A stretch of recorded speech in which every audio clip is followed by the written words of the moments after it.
Hello बच्चों, let's read the question. Question says in the resting state of a neural of the neural membrane, comma diffusion due to concentration gradients it if allowed would derived. तो अगर यहाँ पर कह रहे हैं कि resting state में जो न्यूरल मेम्ब्रेन है, अगर यहाँ पर डिफ्यूजन होगा due to concentration gradient, if allowed would derived, मतलब यहाँ पर किसका कह सकते हो मूवमेंट होगा इन चारों में से कंसंट्रेशन ग्रेडियंट के अकॉर्डिंग. तो यहां पर अगर इस क्वेश्चन का हम देखें की कॉन्सेप्ट, तो की कॉन्सेप्ट में यहां पर क्या देख सकते हैं, यहां पर देखेंगे कंडक्शन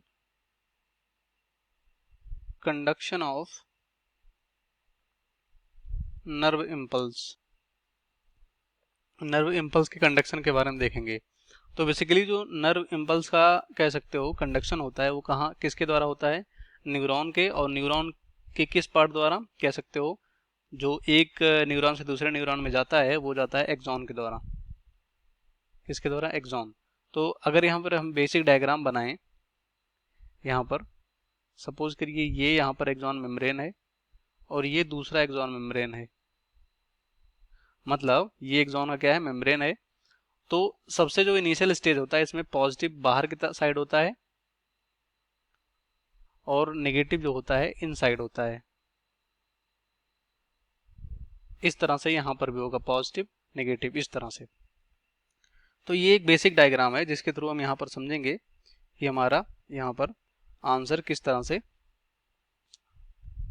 मैच करेगा या आंसर कौन सा होगा.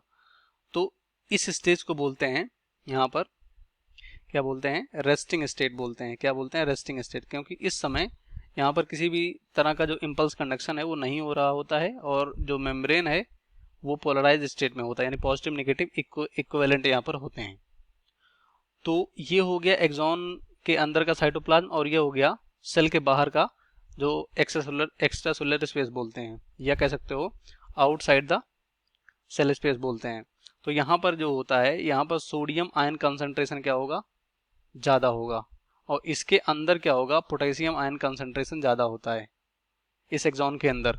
तो इस रेस्टिंग स्टेट में क्या होता है, जो परमिबिलिटी होती है, मतलब अगर यहाँ पर लिखें जो यहाँ पर आयन चैनल होते हैं उस, या कह सकते हो जो यहाँ पर डिफ्यूजन, जो मेम्ब्रेन डिफ्यूजन है उसकी परमिबिलिटी जो होती है, परमिएबिलिटी हम कह सकते हैं, मेम्ब्रेन के थ्रू जो परमिबिलिटी होती है, परमिएबिलिटी, वो इस स्टेज में यानी रेस्टिंग स्टेट में पोटेशियम के लिए यहाँ पर कह सकते हो ज़्यादा होती है और सोडियम के लिए क्या होती है, सोडियम के लिए क्या होती है, कम होती है. यहाँ पर इस तरह से समझें. तो अगर यहाँ पर इस स्टेज में यानी रेस्टिंग स्टेट में न्यूरल मेम्ब्रेन पे डिफ्यूजन होगा कंसंट्रेशन ग्रेडियंट के अकॉर्डिंग, तो कंसंट्रेशन यहाँ पर कह सकते हो सोडियम का बाहर ज़्यादा है और पोटेशियम का अंदर कह सकते हो यहाँ पर ज़्यादा है. तो परमिबिलिटी किसके लिए ज़्यादा है, पोटेशियम आयन के लिए ज़्यादा है. और कंसंट्रेशन ग्रेडियंट के अकॉर्डिंग जो हमारा सोडियम आयन है वो कहाँ मूव करेगा, वो मूव करेगा कह सकते हो इनसाइड. कहाँ मूव करेगा, इनसाइड मूव करेगा, क्योंकि यहाँ पर इसका कंसंट्रेशन ज़्यादा है. और हम कह सकते हैं सोडियम जो पोटेशियम आयन है वो अंदर इसका कंसंट्रेशन क्या है, ज़्यादा है. तो हम कह सकते हैं कि इसी कह सकते हो यहाँ पर डिस्ट्रीब्यूशन की वजह से, मतलब सोडियम और पोटेशियम और यहाँ पॉजिटिव नेगेटिव चार्ज की वजह से यहाँ पर जो ये रेस्टिंग स्टेट होता है ये पोलराइज स्टेट में होता है और इसमें किसी तरह का नर्व जो इम्पल्स कंडक्शन होता है वो नहीं होता है. उसके बाद जैसे यहाँ पर कोई इम्पल्स आएगा यहाँ पर सीधे पोलैरिटी चेंज हो जाएगी, मतलब यहाँ पर क्या हो जाएगा, यहाँ पर ये नेगेटिव हो जाएगा और यहाँ पर पॉजिटिव हो जाएगा. तो सोडियम आयन सीधे अंदर मूव कर जाएगा और पोटेशियम बाहर चला जाएगा. मतलब जो परमेबिलिटी होती है यानी जो आयन गेट चैनल होते हैं वो सोडियम के लिए ओपन हो जाएंगे और पोटेशियम के लिए क्लोज हो जाएंगे इस तरह से. तो इसको बोलते हैं यहाँ पर डीपोलराइज स्टेट और इसको बोलते हैं यहाँ पर एक्शन पोटेंशियल. क्या बोलते हैं, एक्शन पोटेंशियल. तो देखेंगे कि कंसंट्रेशन ग्रेडियंट यहाँ पर डिफ्यूजन कैसे अलाउ होगा.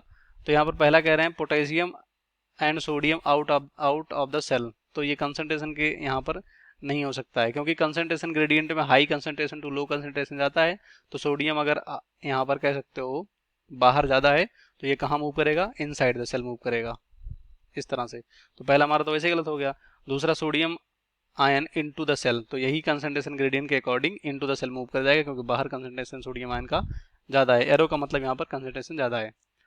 और तीसरा है sodium ion out of the cell, तो आउट ऑफ द सेल ये है, तो ये कंसंट्रेशन ग्रेडियंट के अकॉर्डिंग कैसे बाहर रहेगा, बाहर कैसे मूव कर सकता है, क्योंकि high concentration to low concentration होता है, तो ये भी गलत होगा। लास्ट में potassium ion into the cell, तो इनटू द सेल ये पहले से ही है रेस्टिंग स्टेट में, तो ये बाहर मूव कर सकता है, मतलब अगर ये आउटसाइड होता तो ये भी ऑप्शन हमारा राइट होता, तो ये गलत होगा। इस क्वेश्चन का राइट ऑप्शन हमारा होगा यहाँ पर दूसरा, बाकी सभी गलत हो जाएंगे।